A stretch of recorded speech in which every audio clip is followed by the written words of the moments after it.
Cheshire Cat. You may recognize me from such things as small little effigies of meat that look very similar but more purple.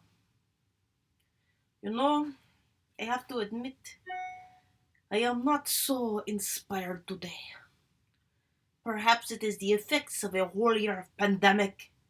Perhaps it is too much turkey at Christmas time. Perhaps it is just the melancholy blues that come with an early sundown of winter. Maybe I should just embrace it. Embrace the blahs. Take a nap. Don't put too much pressure on myself. You know, if this was a normal year, I would say, come to the pantomime. I would cheer you up.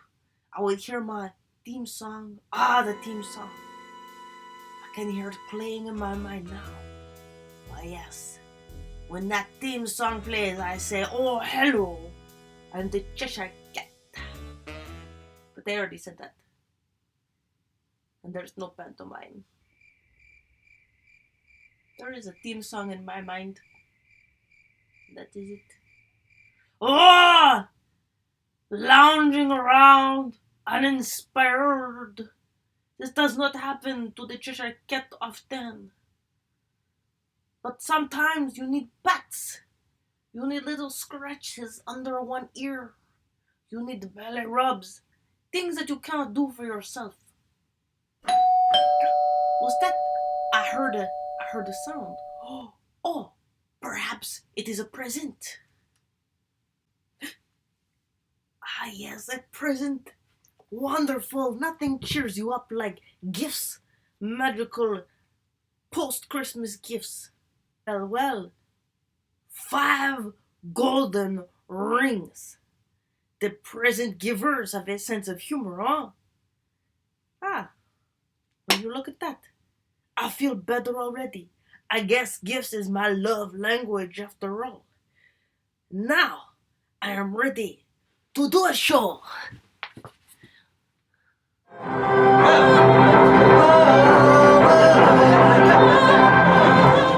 Hi everybody, my name's Allison McCaughey and I was in 3 of the pantomimes at Red Sandcastle Theatre, and I just want to let you know how important it is to support this tiny theatre that has the engine that keeps on chugging. Please, please, please, it's a huge part of the community and there's so many people that have benefited and loved being at that place. So if you can just click on the link below and support us, it would be amazing. Thank you, much love. Bye. And now we have the interview portion of the show. Arguably the most important part of any late night show, even if the show is at 12 o'clock. So we have today the panto player, Danielle, on the show. Daddy, listen.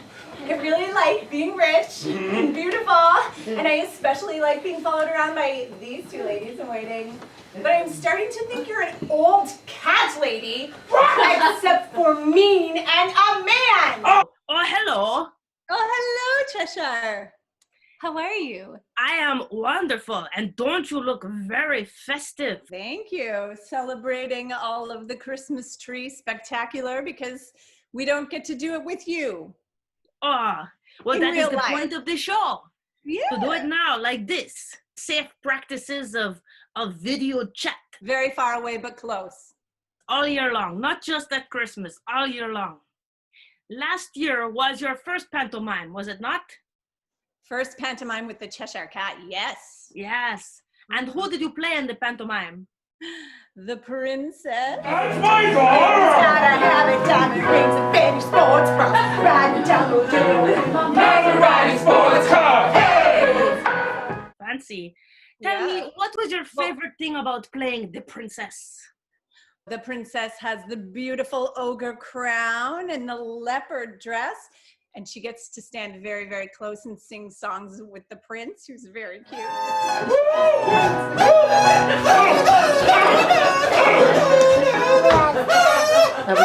Okay, stop! The song's over! And yes, you were not just any princess.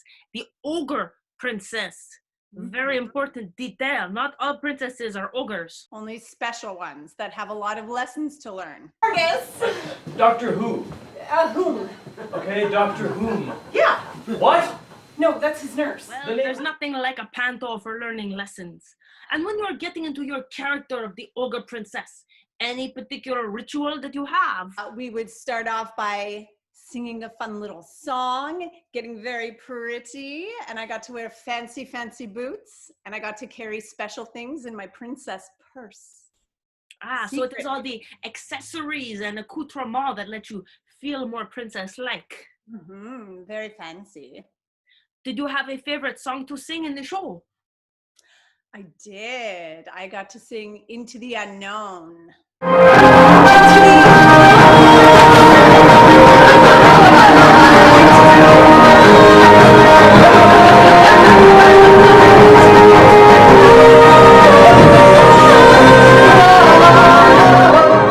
Frozen 2. A classic Christmas show as well. Not quite so classic as the pantomime, but it's up there. Can I ask you if perhaps you could sing a little something for us now, as you have such a beautiful voice? Oh, Cheshire Cat, thank you. Sure, I would love to sing a song. Maybe I'll sing a little bit of a Christmas song to get us into the holiday spirit. It's not too late. It is after Christmas now, but it is never too late for a Christmas song. I have some music. Wonderful, I cannot wait. Better watch out, you better not cry, you better not pout, I'm telling you why. Santa Claus is coming to town. He's making a list, he's checking it twice, gonna find out who's naughty and nice. Santa Claus is coming to town. He sees you when you're sleeping, he knows when you're awake. He knows if you've been bad or good, so be good, for goodness sake. Whoa, you better watch out, you better not cry, you better not pout, I'm telling you why. Santa Claus is coming to town.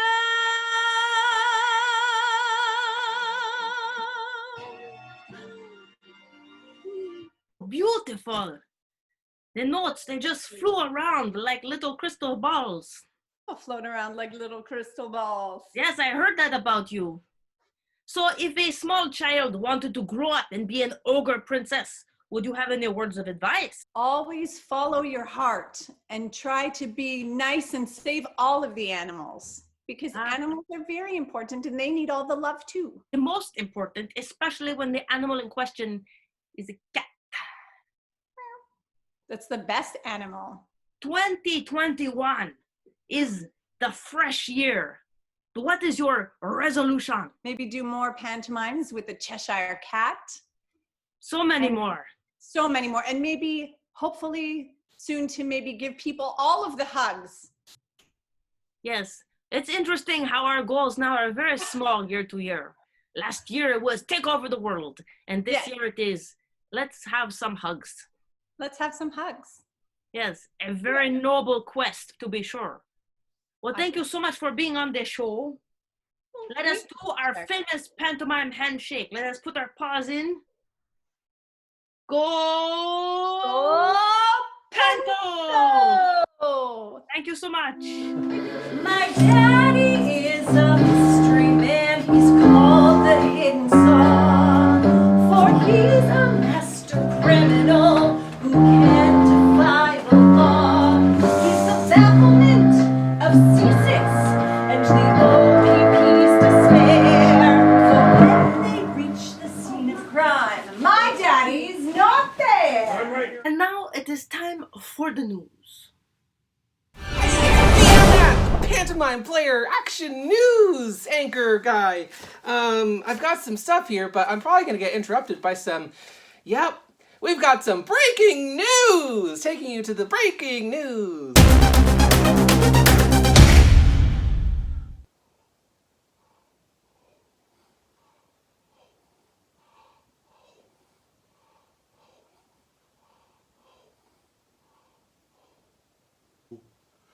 Oh, goodbye. Oh, oh, oh, oh, oh, oh, oh, oh. Back to you, Matt. Wow, breaking news. Love that stuff. Okay, well, I guess we'll see you guys next time, where we'll probably get some more breaking news. Ah, well, that seemed like it was going to be a very intriguing story. I guess we will never know how it turns out. Ah, mystery! You know what I could use right now? A little snack. I think it is time for intermission.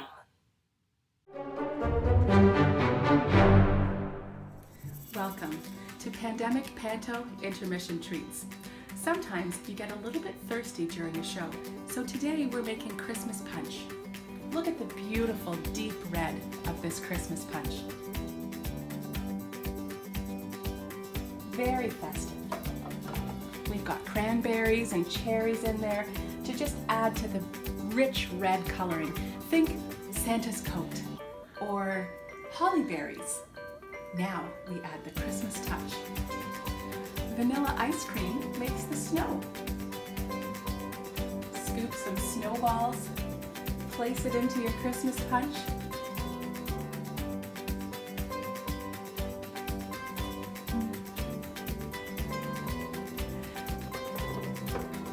Give it a stir and watch the snow come alive on top. Look at that gorgeous coloring. The deep red of the Christmas punch, the snowy white on top, and the whole thing covered in a festive foam.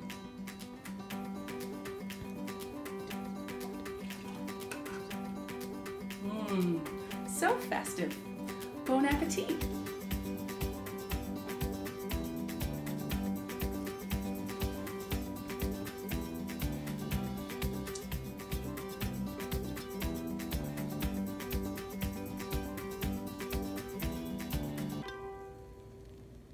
What did we do without the constant supply of sugar at this time, huh?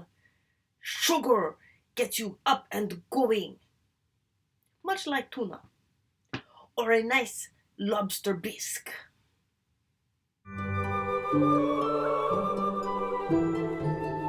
Once again, it is story time on this show. This story is The Three Little Pigs. Once again, the original Cheshire Cat version. I will put on the glasses. This is just to look very literary. I do not actually need glasses, of course, because I am perfect. Here we are. Once upon a time, 3 little pigs lived in a cozy little house with their mother and, of course, a cat. Now you may think it is strange that these pigs lived with a cat. Notice that I did not say that the cat was the pig's pet, because that was not at all the situation. This cat just happened to love pigs. Pigs are very warm and friendly, intelligent animals after all. These 3 pigs were getting to be not so little anymore, however, so the mother pig told them it was time for them to set out on their own and have their own homes.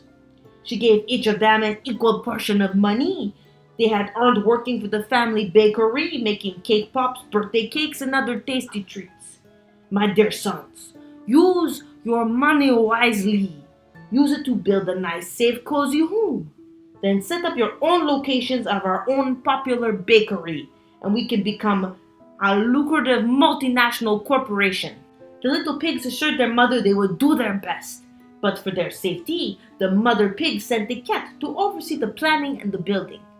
The first little pig went to the building supply shop and looked at all the available building materials. Cat, I have done a cost analysis and straw is the cheapest material. I think if I only want to spend a little bit of money on the house, I can set up a really wonderful bakery. I will go with straw. Once I am successful, I will build a different house. I want to get into the market fast. The cat voice is concerned about pigs and market speculation, but the first pig ignored him and constructed his house of straw. The cat then went with the second little pig to the building supply store. What will you be buying? I hope not cheap straw like your brother. No, said the second pig. Straw is too flimsy. I'm going to get twigs. The cat face palmed. This is a face palm. Your face in your palm. Twigs? Are you sure? Not perhaps something a little stronger? The second pig was confident. Nope, I will go at twigs. They'll be great. I will be busy like a beaver. Twigs are cheap. Plus, if I need to repair my house, I can just get to the forest and get free twigs. Anytime. And with that, it was decided. The second little pig made his house of twigs. The cat then accompanied the third little pig to the building supply store. Cat, asked the third little pig, you are very wise, and you are my elder, although you look good for your age. Thank you. What do you think is the best material for my home? The cat was delighted that the pig was wise and humble enough to ask for an expert's advice. Cats are, as you know, experts in most everything. Third little pig, I suggest bricks. But they're so expensive, cried the little pig, looking at the sticker tag. The cat replies, yes, they're expensive, but your home will be built and solid. It will stay warm in the winter, cool in the summer. You will be able to build a chimney and a fireplace to cook food. If you use the other building materials, you will have to always get takeout, like DoorDash or Uber Eats. You'll have to go on vacation in the winter time to escape the cold. Then you'll have to go on vacation in the summertime to escape the heat. It'll be very expensive. The little pig was in awe. Cat, you are so wise. But of course. The cat thought about it for a moment. Maybe you should add an extra bedroom or two as well. The little pig was confused. Why? The cat was too discreet to explain. It's just an idea. You may need it one day. Some days passed and the pigs worked on the construction. When the homes were done, they were all adorable and the mother pig was so proud. The first pig and the second pig had lots of money to start their bakery branches. The third pig had very little money left, so he only got a little cart and was just selling coffee and donuts on the road. But they were all happy. Sometime later, a big bad wolf came to town. He was rather disgruntled as his dream of being a rap star hadn't panned out. He was hungry. He saw the first little pig's straw house. He stood outside and yelled, little pig, let me come in." "Not by the hair of my chinny chin chin," chided the first pig, knowing one of the wolf's most famous raps the best. The rap battle was on. "Then I'll huff and I'll puff and I'll blow your house down," howled the wolf. And the wolf did just that. He huffed and puffed and blew the little house of straw down completely. Lung capacity was mighty in this wolf. Fortunately, the little pig was able to scurry off and go to his brother's home of twigs. They huddled inside. The wolf promptly appeared at the house of twigs. Little pigs, let me come in." The second pig cried out, "Not by the hair of her chinny chin chin." "What?" "No," said pig number one. "You shouldn't have said that." But it was too late. The wolf huffed and puffed, and he blew the house of twigs in. The two little pigs escaped, fleeing to their brother's house of bricks. He was there, and he didn't go anywhere because he was house poor. The third pig was calmly building a fire in the fireplace. A little splurge he had added to appease the cat, who was cozying up on the hearth, ready to bask in the warmth. "Come on in, brother pigs. I am going to put some coffee on to brew, and then we shall enjoy some donuts and stay warm and cozy by the fire." "But the big bad wolf, he is coming to blow down the house." "Who's that?" said the third little pig. He really didn't get out much. The cat yawned and stretched. "Don't worry, the house is brick. He cannot blow it down." The wolf appeared. Little pigs, let me come in." "Ah, the rhyming guy," the third pig suddenly remembered. "I remember this one. Not by the hairs of our chinny chin chin. I saw it on TikTok. It was amazing." By this time, the wolf was a little bit happy that he was being recognized by so many fans, and he considered perhaps just moving on. But he was still hungry, so he went with the song. "Then I'll huff and I'll puff and I'll blow the house in." He huffed and he puffed and he blew and he blew. The wind of his last breath whistled around the windows and the chimney. The third pig happily served his brothers hot coffee and fresh donuts inside. After some time, the wolf was quite out of breath, and the house was still intact. He climbed up on the roof, planning to access the house through the chimney. He dropped down, but of course, there was the fire, and for extra added heat, they threw the hot coffee on him, and he shrieked with pain, scampered back up the chimney, and ran off. He never bothered the pigs again, and later the wolf got a lucrative deal doing nostalgic huffing and puffing in the Vegas sideshow. The little pigs chose to live all together in the brick house. They pooled their funds to start one excellent bakery. It was called the Three Little Pigs and Pastry Shop. They lived quite happily to this day in harmony with the cat as their manager. The moral of the story is always invest early, invest wisely, work together, and do what your cat says. Well, the show is going well so far. I'm having fun. I'm entertained. Are you entertained? I'm not getting off the sofa though. No. I stay here. I lounge.